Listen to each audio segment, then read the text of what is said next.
नमस्कार MS liver दर्शकসকলক স্বাগতম জনাইছো খন্দিয়া কেবাটাও গুৰুত্বপূৰ্ণ খবৰ দিব বিচাৰিছো স্মাৰ্ট মিটাৰ আমাৰ নালাগে আমাক স্মাৰ্ট মিটাৰ নালাগে আগৰ মিটাৰটোকে আমাক দিয়ক মুখ্যমন্ত্ৰী হিমন্ত বিশ্ব শৰ্মা ওপৰৰ গাদীত বহি আপোনাক আৰামত আছে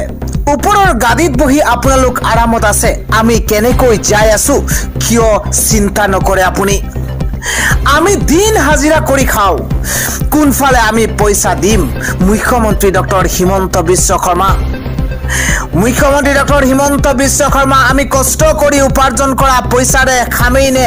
লৰা ছোৱালীক পঢ়াম নে বিদ্যুতৰ বিল দিম আপুনি এবাৰ চিন্তা কৰক ৰাইজে ৰজা খিয়া পাহৰি নাযাব হিমন্ত বিশ্ব শৰ্মা একো উপায় নহলে কেৰাচিন তেলকে দিয়ক তেনেকৈয়ে চলিম মুখ্যমন্ত্ৰী হিমন্ত বিশ্ব শৰ্মা মুখ্যমন্ত্ৰী হিমন্ত বিশ্ব শৰ্মা এই সকল মহিলাই কি কৈছে শুনিবলৈ সময় হবে না আপোনাৰ ৰাজ্যত বিদ্যুতৰ মাসুল বৃদ্ধিক লৈ স্মাৰ্ট মিটাৰক লৈ আৰম্ভ হৈছে হুলস্থুল স্মাৰ্ট মিটাৰক কেন্দ্ৰ কৰি ৰাজ্যখনৰ বিভিন্ন প্ৰান্তত আৰম্ভ হৈছে প্ৰতিবাদ মহিলাসকল ৰাজপথলৈ ওলাই আহিছে স্মাৰ্ট মিটাৰক দি দেখৰ জনতাক এবাৰ জলা কলা খুৱাইছে এইখন বিজেপি চৰকাৰে এইগৰাকী হিমন্ত বিশ্ব শৰ্মাৰ নেতৃত্বাধীন বিজেপি চৰকাৰখনে গাঁৱে বুৱে নগৰে চহৰে সকলোকে দুখীয়া ধনী সকলোকে স্মাৰ্ট মিটাৰ দি এবাৰ হাৰাকাস্তি দিছে একাংশ মহিলাই ৰাজপথলৈ ওলাই আহিছে আৰু এইদৰে প্ৰতিবাদ সাব্যস্ত কৰা পৰিলক্ষিত হৈছে চৰকাৰৰ ওচৰত আৰ্তনাদ কৰিছে এইসকল সাধাৰণ জনতাই এইসকল দুখীয়া দৰিদ্ৰ লোকে দুবেলা দুমুঠি খাবলৈ নোপোৱা লোকসকলৰ ঘৰত এতিয়া স্মাৰ্ট মিটাৰ লাগিছে পূৰ্বতে যদি 200 টকা বিল আহিছিল তাৰ জাগাত এতিয়া 1000 টকা পৰ্যন্ত বিদ্যুতৰ বিল আদায় দিবলগীয়া হৈছে এই সকল জনতাই আৰু এইদৰে উলাই আহিছে খ মহিলা ৰাজপথত আৰু তাৰ পিছতেই এই মহিলাসকলে চৰকাৰক আহ্বান জনাইছে চৰকাৰে শুনিবনে এই সকল লোকৰ আৰ্তনাদ ইয়া এক ডাঙৰ প্ৰশ্ন পৰৱৰ্তী আন এক গুৰুত্বপূৰ্ণ খবৰ হৈছে দেশ জুকাৰি যোৱা এক শিহৰণকাৰী পথ দুৰ্ঘটনা আজি সংঘটিত হৈছে একেলগে 12 গৰাকীকৈ লোকৰ মৃত্যু হৈছে পুনৰ দেশ কপাই যোৱা ভয়ংকৰ পথ দুৰ্ঘটনা সংঘটিত হৈছে ভয়ংকৰ পথ দুৰ্ঘটনা তিতাতে 12 গৰাকীকৈ লোকৰ মৃত্যু হৈছে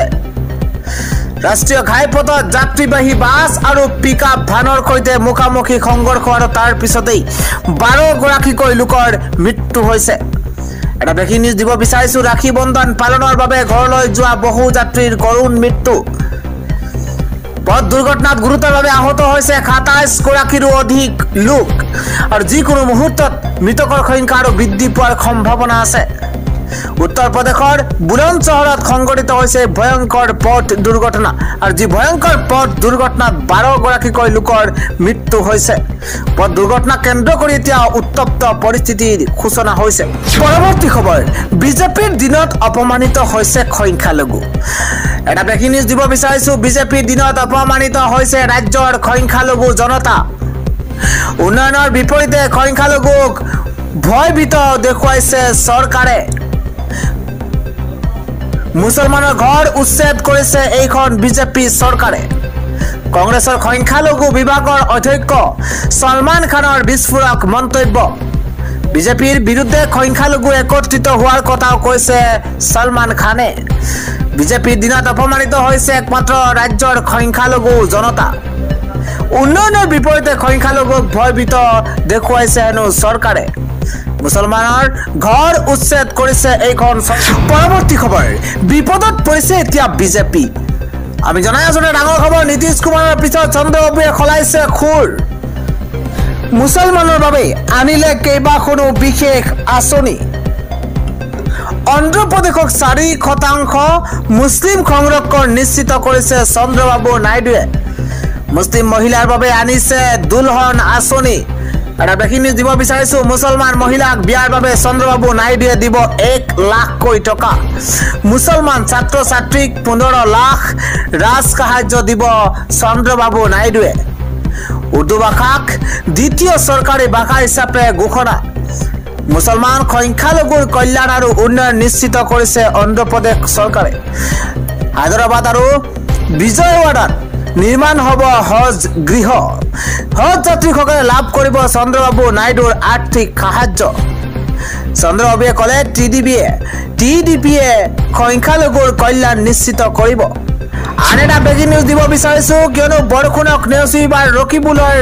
বিৰুদ্ধে তীব্ৰ প্ৰতিবাদ সাব্যস্ত কৰা হৈছে দৃশ্যংকৰী মুহূৰ্ত দেখুৱাৰ যত্ন কৰিছো প্ৰচণ্ড বৰষুণকো নেওচি ৰকিবুল হুছেইনৰ বিৰুদ্ধে তীব্ৰ প্ৰতিবাদ ৰাতিপুৱাই চাহ শ্ৰমিকৰ প্ৰতিবাদত কঁপি উঠিছে ৰাজপথ বিধ্বস্ত পথত হাৰাশাস্তি খাই ৰাতিপুৱাৰ প্ৰতিবাদত বহিছে শ্ৰমিকসকল নিজ সমষ্টিতে ৰাতিপুৱাই ৰকিবুল হুছেইন গো বেগ ধ্বনি দিছে জনতাই হাতে হাতে ছাতি লৈ প্ৰচণ্ড বৰষুণতো সামগুৰিত ৰকিবুলৰ বিৰুদ্ধে ক্ষোভ উজাৰিছে চাহ শ্ৰমিকসকলে প্ৰচণ্ড বৰষুণকো নেওচি এইদৰে দেখিবলৈ পোৱা গৈছে ৰকিবুল হুছেইনৰ বিৰুদ্ধে তীব্ৰ প্ৰতিবাদ সাব্যস্ত কৰিছে চাহ শ্ৰমিকে পৰৱৰ্তী খবৰ মমতা বেনাৰ্জীয়ে পদত্যাগ কৰক কলকাতাৰ দৰ্শন হত্যাক লৈ নিৰ্ভয়াৰ মাতৃৰ দাবী পশ্চিমবংগৰ এগৰাকী